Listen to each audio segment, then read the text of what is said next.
Cheryl Willis over at eXp Realty. I'm going to be talking about 2025 in the year as a whole, and I'm also going to talk about this, what happened to our market. We saw more listings hit the market this year, and it was just crushing the numbers. We have seen longer days on the market. We are seeing the lowest success rate from the list price to sales price than we have seen in years.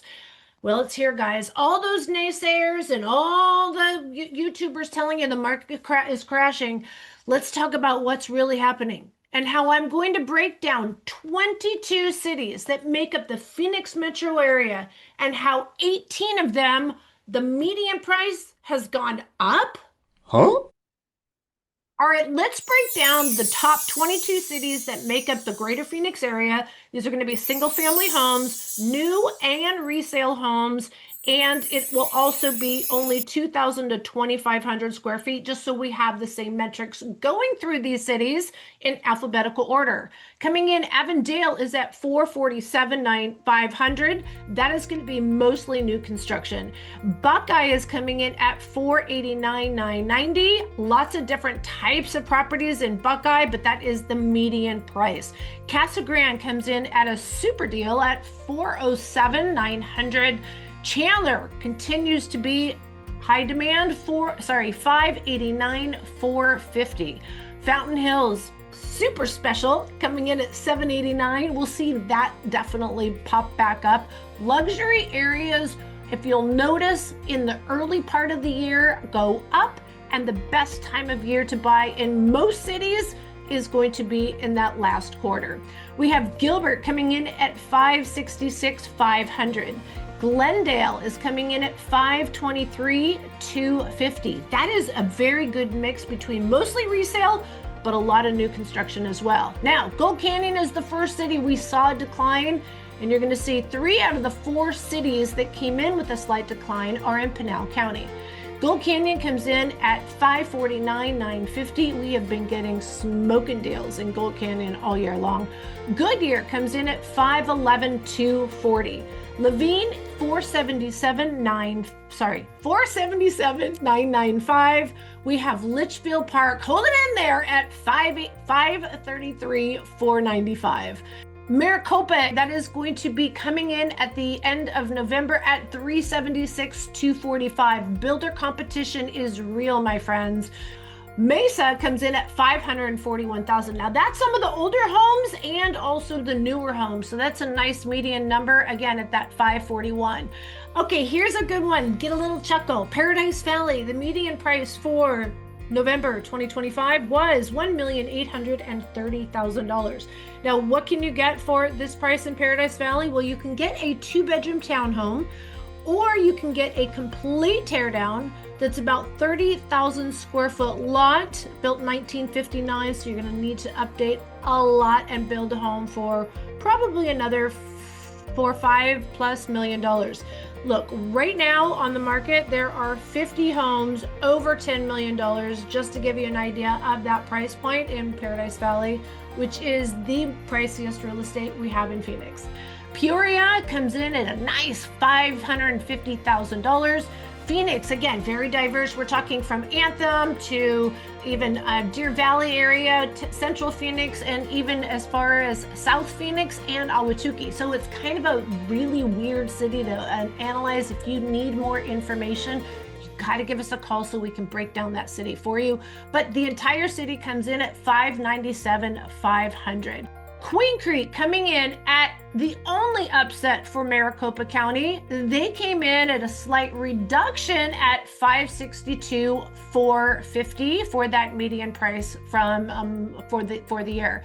Santan Valley, we also saw a decline, but again, that's Pinal County at 425,500. Scottsdale, everybody's waiting for this number, came in at a slight appreciation at 945. This is the median. Again, guys, the average price in Scottsdale is still over $1 million. The surprise came in at an elevated price of $501,500. This is definitely attributed to a ton of new construction. We also have Tempe that's jumped back in the market to a seller's market, but this is coming in at 501,500. And last but not least is Tolleson coming in at 455.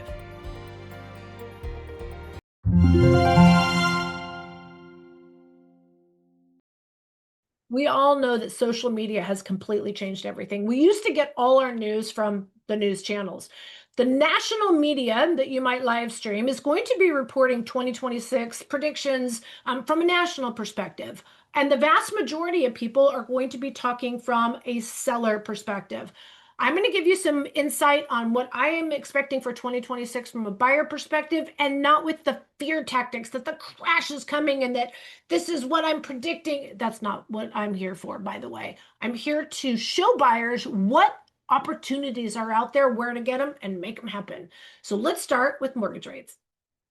All right, let's break it down between retail or resale, I should say, and new construction, because it's two different stories, two different worlds. So if you are in the resale market, you are going to be looking online or going to your bank, and you're going to see interest rates at or around 6.25. This is a whole 1% lower than we were 1 year ago today. This means that we're going to see more buyers this buyer season. Also, a year ago, I think that, well, we all thought everything was going to be going way down and people were waiting. Well, now, as I've shown earlier in the video, we've seen consistency that the numbers have stayed the same. Now, assuming that the sellers aren't crazy with some of their list prices, we'll see more activity, which I'll get to in just a moment. Let's go back to the interest rates. Boy, I get squirrel all the time. Interest rates right now are still kind of keeping a lot of those buyers off out of the market. What we will see is probably down to, I'm going to say before the end of 2026, something around 5.85 to 5.96. How significant will that change your monthly payment from a 6.25? Here's the thing. There's not as many buyers as there is going to be in the market if it hits that 5 numbers. So right now, with fewer buyers, sellers are like, yeah, we'll help you. Just bring us a great offer, nice and clean with a great realtor, and we'll help you buy down your interest rate to what that rate will be. And if we have a healthy buyer season, the beginning of this year, prices are going to be going up. So if you are waiting for the high fives in resale, let's talk. Give us a call. Now, let's talk about new construction. If we are talking about national builders, if we are talking about builders that have their own in-house lending, there are opportunities out there right now while interest rates are at 6.25 that they won't be offering when they get down in the fives. And this is where you really need to weigh out the pros and cons. Today, while interest rates are at 6.25, many builders are offering as low as 3.99% 30-year fixed.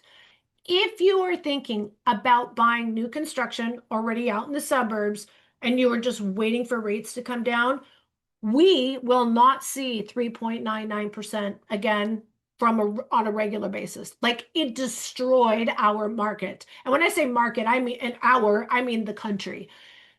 So many people have such low interest rates that they are now going to be staying in place. And home ownership has already changed from an average of about 5 years to more like 10 years. That 3.99% right now is a very big carrot. It will not be here when rates go down. The sellers right now, because it is a buyer's market, have been super cooperative, paying off solar, helping with concessions to buy down the interest rate, also paying for closing costs. So that means less out of pocket expenses for you to buy a home. Interest rates for 2026 are going to change a little, but not a lot. All right, let's talk about home prices. Now, home prices are going to vary greatly, just like I showed you on all the screens on how every city is a little bit different. Let's break it up into 3 different areas. First one's going to be luxury. Scottsdale and its other areas, Cave Creek, Carefree, Fountain Hills, Paradise Valley, and like I said, Scottsdale, these are our luxury markets. So when we receive a call asking for a single family home for $600,000 in Scottsdale, that just does not exist anymore. People don't realize that this part of the greater Phoenix area is ranked in the top 5 most luxurious areas in the country now. So when you take it into consideration like that, and not just that Scottsdale is a housing community and it's too expensive, it's a luxury community and it competes with the rest of the country. So when you take that into consideration, you'll appreciate the prices that are in Scottsdale. And the 3 million and above prices have skyrocketed this year. So we're going to expect more of the same in 2026. Now, if we are talking resale, so these are going to be in areas like, I should say, high demand areas like Chandler, Gilbert, Queen Creek, Peoria, parts of Glendale, parts of Goodyear, and even more specifically in communities like Verrado or even areas like Arcadia. These are going to continue to be in high demand, and the median prices are going to be going up. This particular buyer season coming up, I anticipate a lot of activity in those higher demand areas. These are strong areas that will continue to survive even what we have experienced over the last 3-4 years when we saw interest rates go high. This is where it really separates, again, high demand areas based on school, freeways, traffic, medical care, amenities, outdoor activities. Healthy food, that's another thing people don't realize. If you really are into that healthy living lifestyle, you're going to be gravitating towards the East Valley. It's very different, but that's also why it costs more to live in the East Valley. Now, let's take new construction areas. These are going to be the newer suburb areas. If you are buying in the new construction area and you anticipate selling within the next 3 to 5 years, you're probably going to be competing with those builders. So, will the prices continue to go up? Moderately, but you will always be competing with the builder, and they offer all kinds of incentives, whether it's the concessions for the interest rate, or it's new appliances, or the fact that it's a brand new home and there's no warrant, the brand new warranties, and there's no maintenance needed for many, many years. If you buy new construction, make sure that you budget in your investment in that backyard. That is the only key that you will have to separate yourself from builders and being competitive if you decide to sell your home in the shorter period of time frame than I would recommend if you're going to buy. Realtor.com actually came out with a recent article that it used to be 5 years before you would earn enough appreciation to at least break even and move on to your next home. They're anticipating it's more of about a 10-year period of time now, and it's very much so here in, again, the suburbs where there's large builder competition.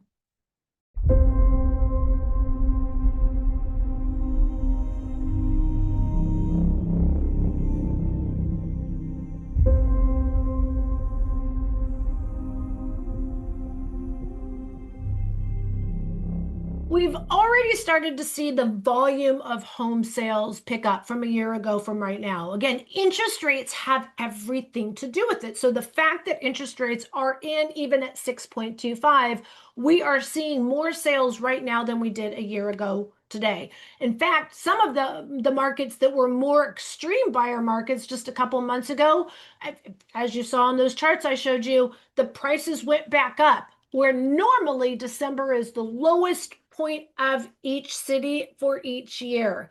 This is going to be, again, one of those years that kind of break the norm, okay? Inventory, yes, you're going to see a lot more inventory pop on the market next month. You're going to see it. I'm going to say somewhere around 10,000 new listings here in the Phoenix area. This is super normal for January. Super normal. It's not anything unusual. The question is going to be, how reasonable are these sellers going to be? We'll have to wait and see. I think buyers, again, there's going to be more buyers. It's going to become more competitive. But if the prices are out of whack and the condition, let me tell you, I'll tell you, there are so many sellers that have been holding out and they don't want to put the new roofs in. They don't want to do the new windows. They don't want to do the new AC. Those are the ones that are going to be left behind. So, is it checkmate for buyers in 2026? All right, overall 2026, it's going to be, in my opinion, more of the same. I think it's going to be a little bit of a reset. I think the beginning of the year, it's going to be very busy. We're going to see numbers go up. I think in the summertime, we're going to see a lot of what we called delisting. So sellers that didn't get the price that they put on go off the market again. So summertime, what is left on the market is going to be the next time frame that's going to be optimal for buyers, less competition, and not the sellers that are still in the market in the summer times are the ones that want to sell. All right, guys, if you are thinking of buying or selling in the greater Phoenix area, you've got to give us a call. Let's set up a Zoom meeting before you come to town. We get so many phone calls over the holidays, especially, hey, we're here. Let's plan ahead. I promise you it's going to work in your favor. Give us a call, shoot us a text, send us an email, days, nights, or weekends. We got your back. And in January next month, I will also have more year complete data that will include December because it could go a lot of different ways. I'm going to see more luxury this month. We're going to see, I think the median's going to go back up because there's more $1 million sales. That's what I mean. You got to chime in. And if you don't subscribe to my services, DM me below and we'll make sure we get you on this a private email list that you'll get our monthly market updates on a monthly basis. All right. See y'all soon.